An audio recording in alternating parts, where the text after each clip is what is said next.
selamat siang. Siang. Oke, sebelum kita mulai, terlebih dahulu kita berdoa dulu ya. Ketua kelas, tolong dipimpin doanya. Baik, sebelum sampai pembelajaran pada kali ini, alhamdulillah dan mulai.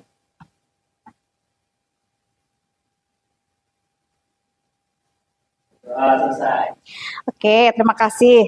Hari ini ada berapa yang masuk? Masuk semua nggak? Nggak ya, ada yang absen. Saya absen dulu ya. 1, 2, 3, 4, 5, 6, 7. Biasanya kalau semua berapa? 20 ya. Ini satu yang belum berangkat. Absen izin nggak sama kalian? Oh, nggak tahu ya. Oke, saya anggap alfa ya, kalau nggak ada pertemuan di bagi ini. Nah, sebelum kita masuk materi ke perencanaan usaha agribisnis, saya mengulang sebentar untuk materi yang sebelumnya, yaitu definisi agribisnis ya, di pendahuluan di bab 1. Nah, ada yang masih ingat nggak apa itu pengertian agribisnis? Oh iya, silakan Meli. Kegiatan usaha yang berkaitan dengan baik dari produksi sampai dengan distribusi. Oke, baik. Jadi intinya yang namanya agribisnis itu adalah suatu kegiatan mulai dari awal produksi, proses, dan pemasaran. Kalau kita nggak ada pemasaran, belum dinyatakan agribisnis, gitu ya. Oke, selanjutnya perencanaan usaha. Sudah pernah dengar perencanaan usaha? Oh, ada yang tahu? Belum pernah dengar? Nah, menurut kalian aja apa sih perencanaan usaha? Menurut kalian, menurut pandangannya? Iya, mungkin bisa jawab. Silakan dijawab. Ya, perencanaan usaha agribisnis. Kita kan bahas di agribisnis ya. Perencanaan bisnis yaitu sistematis dalam merancang kegiatan usaha secara menyeluruh, termasuk dalam produksi, manajemen, pemasaran, keuangan, serta Oke, jadi intinya perencanaan agribisnis itu adalah suatu proses yang sistematis mencakup secara menyeluruh dari aspek produksi, manajemen, pemasaran, dan apalagi manajemen ya keuangan dan manajemen resiko. Nah, tujuan dari perencanaan ini adalah untuk memastikan bahwa usaha agribisnis yang kita jalankan itu bisa berjalan secara efektif dan efisien.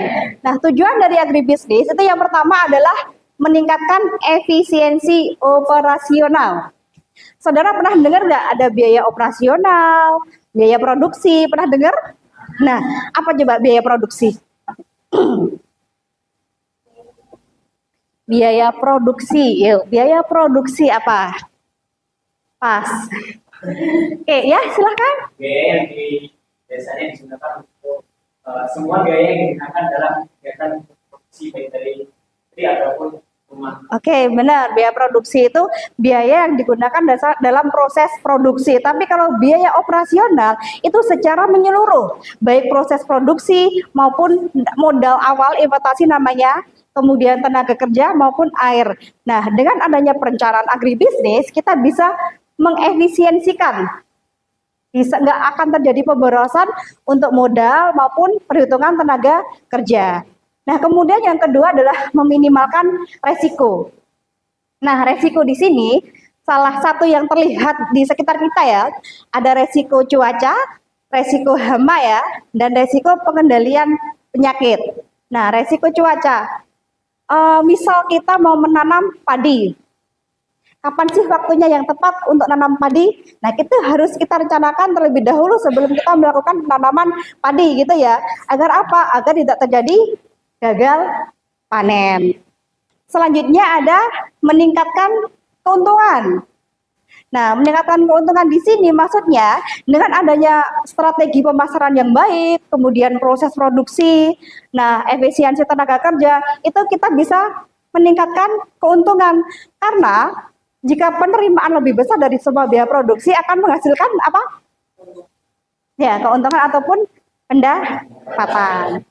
Selanjutnya, mengembangkan strategi pemasaran. Nah, strategi pemasaran itu gimana cara kita untuk barang bisa terpasarkan dengan baik. Apa coba? Kalau misal kita mau usaha yang lagi viral di sini apa ya? pisang tanduk lah. Strategi pemasaran yang harus kita terapkan kira-kira apa? promosi. Terus sosmed ya, yang gratis. Nah, seperti itu. Kemudian memastikan keberlanjutan usaha. Artinya, setiap usaha ketika gagal, ya udah akan berhenti. Kesuksesan itu berada di puncak kegagalan. Jadi, sering kita gagal, kita tahu apa sih yang menyebabkan kegagalan, gitu ya. Kemudian meningkatkan daya saing. Nah, daya saing ini artinya kita bisa menciptakan suatu inovasi produk. Misal pisang tanduk tadi, oh dijual digoreng aja, nggak laku. Biar laku dikasih ya varian rasa gitu. Kemudian pengambilan keputusan akan lebih baik. Nah, dengan ada perencanaan agribisnis yang matang, kita bisa mengambil keputusan dengan tepat ya. Manfaat perencanaan, ada pengelolaan sumber daya yang lebih baik. Kemudian seperti yang disampaikan tadi, pengambilan keputusan yang lebih tepat. Kemudian ada peningkatan keuntungan, udah dijelaskan, kemampuan menghadapi tantangan. Nah, kemampuan menghadapi tantangan itu misalnya seperti apa? Kan banyak nih kompetitor. Apa yang kita lakukan untuk biar mereka tetap berbalik ke kita, beli tempat kita? Salah satunya adalah menjaga pelayanan prima ya. Kemudian meningkatkan daya saing dan keberlanjutan lingkungan dan sosial. Itu adalah manfaat dari perencanaan agribisnis. Nah, komponen utama. Komponen utama ini terdiri dari analisis pasar.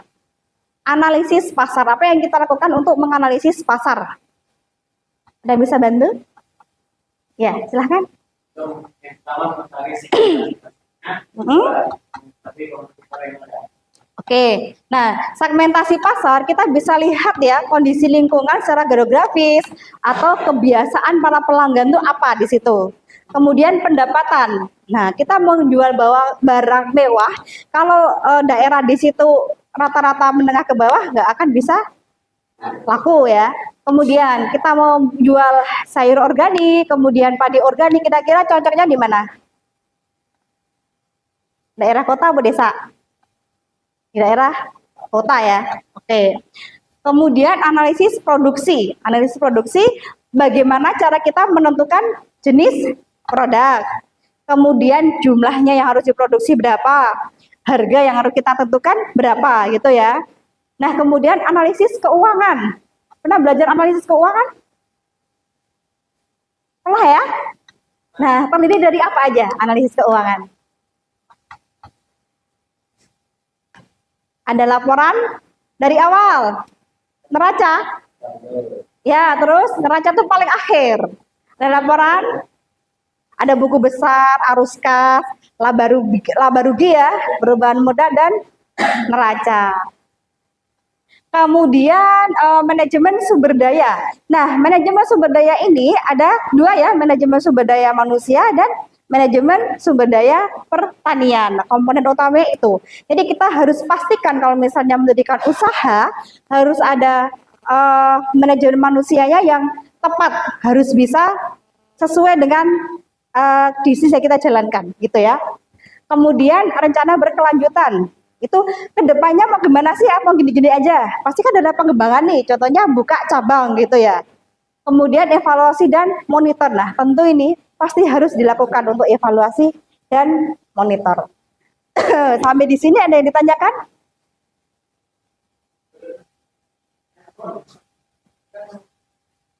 Nggak ada yang tanya? Oke. Untuk yang rencana pemasaran itu, langkah-langkahnya seperti apa? Rencana pemasaran, oke. Salah satunya menciptakan strategi pemasaran, yaitu tadi kita harus cari analisis pasar yang pertama tadi. Kita melihat kondisi permintaan pelanggan itu seperti apa yang dia butuhkan. Nah, kalau misalnya permintaan itu banyak, pasti harganya akan turun. Kebalikannya permintaan berkurang, harga naik. Nah, itu tadi. Kemudian ini konsepnya di pertanian ya. Kalau misalnya di beras ya kita pasarkan itu harus dengan kondisi yang kita harus mutunya harus bagus, kemasannya harus bagus. Gitu. Oke, sampai di sini ada tanya lagi? Oke, baik. Selanjutnya kalau tadi sudah di perencanaan dan nggak ada pertanyaan ya. Oke, saya lanjutkan ke studi kelayakan usaha. Nah, tujuan dari studi kelayakan itu adalah untuk mengetahui bahwa usaha tersebut layak atau tidak untuk dikembangkan. Nah, pengertian dari studi kelayakan usaha itu adalah analisis yang menyeluruh terhadap aspek penting ya dari suatu usaha agribisnis. Fungsinya yang pertama adalah menilai apakah resiko dan potensi keberhasilan usaha itu dengan suatu kelayakan usaha. Yang kedua, menyediakan informasi objektif bagi investor dan manajemen. Kemudian menjadi dasar penyusunan rencana selanjutnya, business plan. Selanjutnya untuk menghindari kerugian investasi karena keputusan yang tidak matang. Itu adalah tujuan dari studi kelayakan. Nah, langkahnya seperti apa? Yang pertama adalah menentukan ide terlebih dahulu, ide usaha. Ada yang berniat untuk melakukan sebuah usaha? Sudah ada gambaran belum? Apa Surya? Mau usaha apa? Pisang tanduk. Pisang tanduk. Oke. Terus. Pisang, ruang, Keripik pisang dan yang lainnya ada lagi nggak? Sedikit cerita ya. Saudara pernah makan di mie gacoan nggak? Di mana makanya? Di sini kan nggak ada ya, kayak yang di Palembang itu ya. Nah, sempat dengar udah viral bahwa yang antri mie gacoan itu sampai pingsan. Sempat kedengar nggak di kalian? Sampai viral, jadi ngantri saking lamanya sampai dia tuh pingsan. Belum pernah dengar? Oke, itu kenapa antrinya tuh sepanjang itu? Tahu nggak kenapa? Itu salah satu ide usaha juga loh. Mie, di sini kan nggak ada nih. Nggak tahu. Jadi gacoan itu kan karyawannya banyak ya. Nah, setiap perusahaan itu diwajibkan setiap karyawan harus membawa motor satu-satu. Sementara karyawan itu ada 20-an. Setiap pagi itu udah berjajar tuh sepeda motor 25. Belum nanti yang beli. Jadinya antrinya emang. Nah, antrinya kenapa panjang? Itu emang dibuat kasir tuh hanya satu. Ini emang lama. Itu adalah salah satu strategi pemasaran ya. Gitu. Nah, seandainya nih, sini kan ada sekolah ya. Sekolah, kemudian ada rumah sakit juga di daerah marga. Kalau kita mau melakukan usaha, itu yang paling cocok, itu di mana? Sebelah mana? Lokasinya. Kita bicara lokasi. Kalau ide udah ada nih tadi, ada keripik dan lain sebagainya gitu. Nah, ini saya mau menentukan ide makanan juga, tepatnya di mana? Pasti kan berbikinnya kayak gitu ya. Kita kira yang mana? Di mana kira-kira? Dari arah marga ke sana. Asal sebut aja di sini gitu. Di sekolah. Di sekolah di mana? Kan sekolah sekarang nggak boleh jajan keluar ya. Di rumah sakit. Rumah sakit udah ada kantin. Jadi gini, kalau kita menentukan lokasi, itu yang pertama adalah cari tempat yang dekat Indomaret atau Alfamart.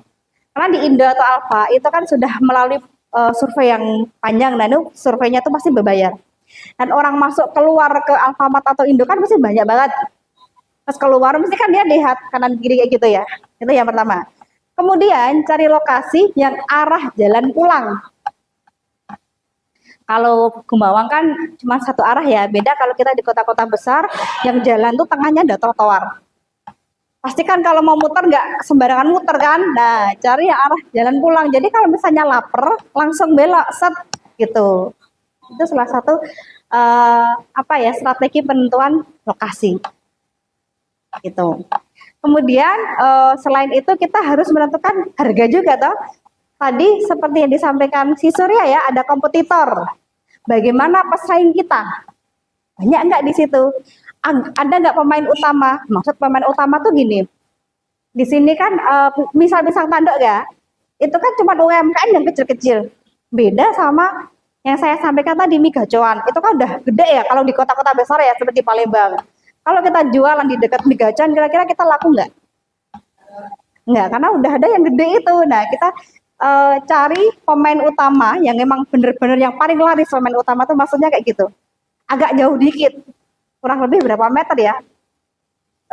2 kilometer. Nah, harga itu nggak usah lah, biar cepat laku, kita harganya turunin lah. Samakan aja harganya, dia aja laku kok, kita masa enggak? Oke, itu yang pertama. Kemudian yang kedua adalah mengumpulkan data dan informasi sekunder. Ya, datanya itu tadi, apa permintaannya, kemudian usaha misalnya keripik dan lain sebagainya, ya udah cari kompetitor kita. Di sini yang paling rame itu di mana ya? Mati Snack ya? Nah, itu kan rame banget, banyak ya. Nah, cari. Kalau misalnya jual ya jangan deket-deket situ. Pasti orang mikirnya, wah ini kan banyak nih. Pasti harganya lebih murah dibandingkan kita, padahal sama kita harganya. Kemudian menyusun proyeksi usaha. Salah satunya adalah ya produksi tadi untuk teknis, kemudian pasarnya kita mau kemana, yang kita jual apa harus tahu pasarannya, kemudian keuangannya, laporan keuangan tadi, arus kasnya gimana, perencanaan keuangannya seperti apa.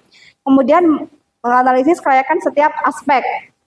Jadi setiap 2 minggu sekali itu harus ada analisisnya dan menyusun kesimpulan dan rekomendasi. Nah, kemudian ada jenis-jenis kelayakan. Nah, jenis kelayakan itu ada analisis prakelayakan. Biasanya ini yang melakukan analisis prakelayakan ini adalah para ahli pengambil keputusan. Nah, siapa aja nih para ahli pengambil keputusan? Ada dari Dinas Pertanian. Terus kemudian dari kalian ini apa namanya? Akademisi. Kemudian ada dari pelaku usaha atau pengusaha besar.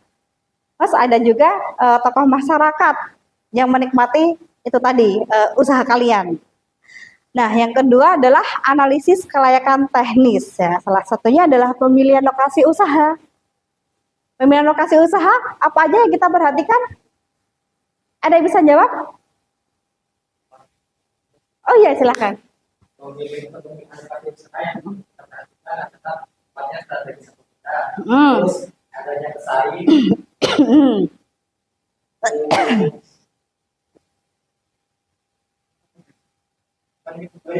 Yang lain ada di belakang mungkin? Iya, Diki. Gimana? Ya, harus ada tempat parkir. Kan enak kalau ada tempat parkir, tapi kalau nggak ada tempat parkirnya susah juga. Ya, jarang yang beli. Coba di trotoar pinggir jalan tuh, berderetan UMKM tuh ya. Kalau susah parkirnya gimana? Malah basi, sayang toh. Kemudian skala produksi itu maksudnya berapa banyak kita produksi untuk hari ini, jangan sampai kebuang sia-sia, harus ada target produksi. Kalau misalnya itu sejenis UMKM yang cepat basi, tapi kalau misalnya bisa diolah kembali, kita bisa mengolah dengan diversifikasi produk, inovasi. Kemudian teknologi yang digunakan. Nah, kira-kira agar kita bisa lancar dalam berusaha, teknologi yang digunakan apa aja? Untuk saat ini, kalian sebagai seorang mahasiswa, memanfaatkan apa? Untuk teknologi loh, di bidang teknologi untuk promosi. Apa aja? TikTok. Yang keras Meli nggak dengar di belakang? Ya, itu bisa digunakan untuk teknologi dalam pemasaran produk. Kemudian analisis kelayakan ekonomi.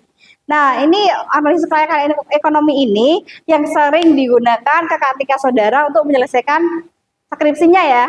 Ada biaya, kemudian penerimaan, kemudian pendapatan, BEP, NBP, dan IRR. Sebenarnya masih ada lagi ya. Payback period masih banyak lagi. Cuman yang saya bahas hanya tiga ini kan tiga ya. Oh. Karena ini sering kali digunakan, sering kali keluar. Nah, biaya. Biaya itu ada berapa?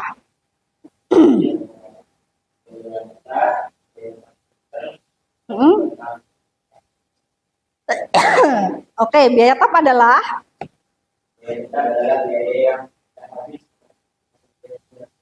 biaya tetap, biaya yang tidak habis dalam satu periode. Kemudian biaya variabel, biaya yang habis dalam sekali pakai. Oke, contohnya di biaya tetap nih, misalnya apa?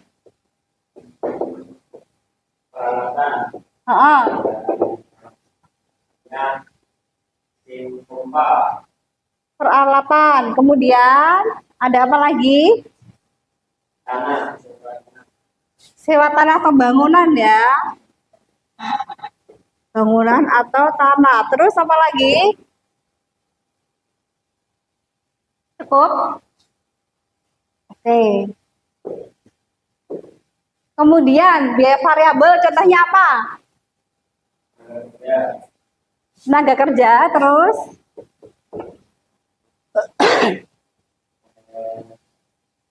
biaya bahan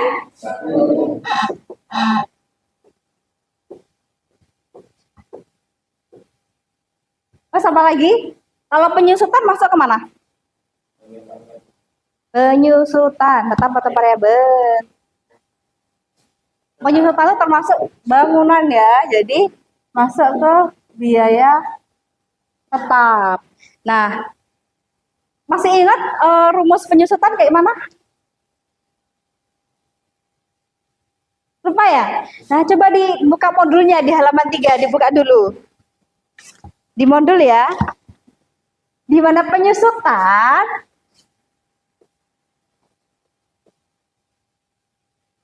harga beli ya. Beli dikurangi nilai sisa dibagi nilai ekonomis. Benar nggak? Benar ya? Nah, misal saya mempunyai sebuah bangunan dengan nilai bangunan itu 50 juta, dipakainya dalam berapa tahun ya? 2 tahun.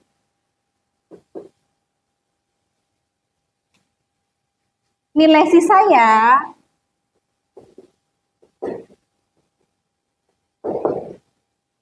adalah 1.200.000. Misal ya. Salah. 1.500.000 saja lah. Kalau bangunan paling lama berapa tahun ya? Paling kecil berapa tahun? 5 tahun, Pak? 5 tahun ya. Nah, penyusutannya berapa? Ada yang bisa bantu saya? Ada bisa bantu Diki mungkin? 1. Ya, silahkan dijawab. Harga beli bangunan, anggaplah nilai bangunan ya. Iya, di sini. Nilai penyusutan bangunan.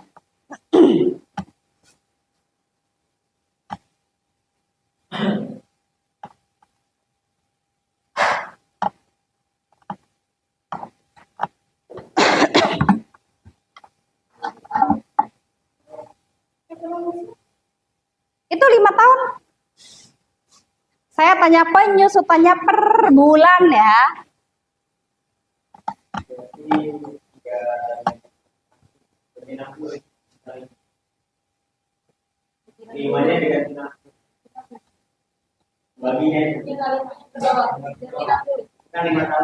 Itu kan 5 tahun nih. Kalau dijadikan bulan jadi berapa?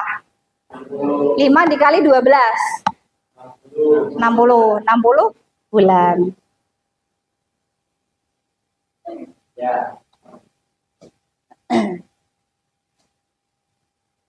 50 juta dikurangi 1.500.000 berapa? 4.800 benar ya? Dibagi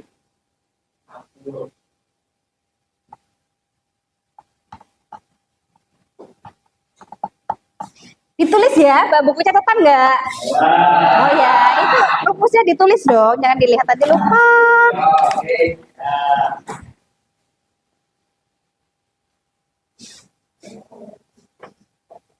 Nah, jadi ini nilai penyusutan per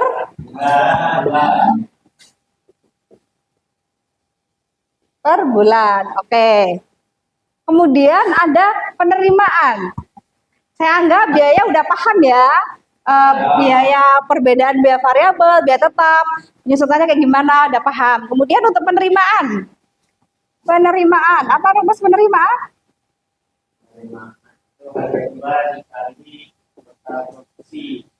Dikali total produksi. Oke. Tadi kan bicara tentang pisang tanduk ya. Pisang tanduk tuh harganya berapa? 2.000. Misal. Harganya 2.000. Dalam satu hari, jual satu hari nih, kita bisa menjual 50 buah ya. Nah, total penerimaannya berapa? 100.000. Kemudian, kalau misalnya total biaya yang jual lah ya, yang dijual ya, itu gajinya 30.000 per hari. Berapakah total pendapatan?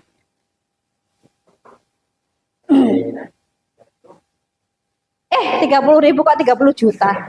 Salah ya, maaf ya. Jadi berapa? 70.000. Ini pendapatan bersih ya. Bukan pendapatan bersih ya, baru pendapatan dikurangi tenaga kerja, belum sewa tempatnya. Kan ada sewa tempat nih. Nah, mungkin sewa tempatnya segini ya. Kalau di pinggir jalan sewanya 500.000 per bulan. Nah, kalau per hari berapa? Dihitung. 500.000 dibagi 30. Berapa?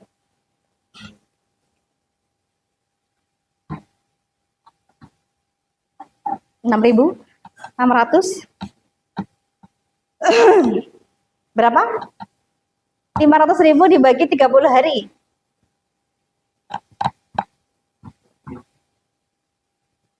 Ayo berapa? Dihitung. Pakai porogapet apa tuh namanya? Jangan pakai kalkulator ya.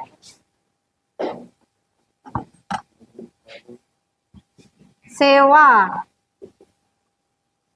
Berapa, Bu Surya? 17.000 ditambah 17.000 penyusutan. Jadi 70.000 dikurangi 17.000, ketemunya berapa? 60?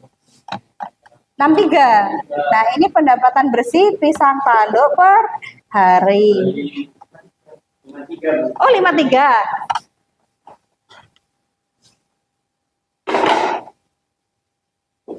Oke. Paham ya untuk penerimaan pendapatan? Oke, jadi ini kan secara teori rumus dari pendapatan adalah dari sini. Coba diperhatikan di sini. Nah, pendapatan adalah ya benar, penerimaan dikurang total biaya. Kalau penerimaan rumusnya oke. Oke, selanjutnya adalah BEP. Pernah dengar BEP belum? BEP itu ada dua, ada BEP produksi dan BEP pendapatan, itu yang sering digunakan. Ya, BEP produksi apa rumusnya? BEP produksi biaya tetap dibagi harga kurang rata-rata dari. Coba ditulis di sini, Surya, BEP produksi.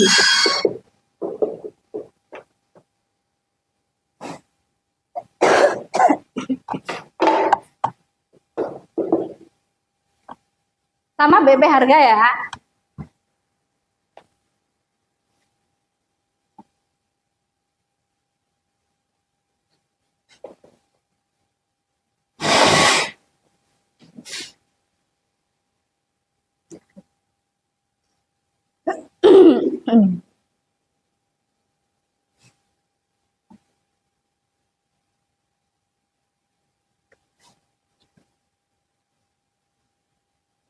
BEP produksi. Apa tuh FC, PC, Y itu apa aja baca? Dijelasin, bantu jelasin Surya. Berdiri aja di situ. Kalau FD itu artinya fixed cost. Biaya tetap. Oke. Kemudian Kalau P itu artinya price. harga. Kemudian PC itu atau variable cost. Kalau bisa rata-rata dari biaya variable. rata-rata dari biaya variabel. Itu jumlah produksinya. Oke. Jadi rumus biaya produksi yang mana yang ini? Oh, ada tambahannya. Oke, nanti dicek di modulnya ya. Itu ada 2 soal kalau nggak salah. Dikerjain ya. Besok di pertemuan berikutnya kita bahas lagi. Nah, selanjutnya adalah NPV dan IRR. Ini adalah kelayakan untuk mengetahui usaha ini layak atau tidak. Nah, itu kayaknya rumusnya panjang banget. Ini dicek di modul. Nah, kayak pertanyaan dari satu lagi nih untuk analisis ekonomi. Kalau misalnya kita pengen mengetahui berapa sih investasi itu bisa kembali di berapa tahun gitu loh. Kita bisa mencari keuntungan bisa berapa tahun lagi gitu. Itu menggunakan rumus payback period. Nah, contohnya ini. Ketika kita mempunyai penerimaan 700 juta, bukan penerimaan ya, nilai investasi, salah tulis saya ya. Jika nilai investasinya 700 juta, kemudian penerimaannya 80 juta, berapa tahun kita bisa mengembalikan investasi yang kita punya 700 juta? Oke, coba bantu saya. Siapa tadi yang belum maju ya? Yuk, bantu Mas. Sini, payback period. Nilai investasi dibagi penerimaan, jadi 700 juta dibagi 80 juta. Oke. Dihitung, tulis dulu 70 juta.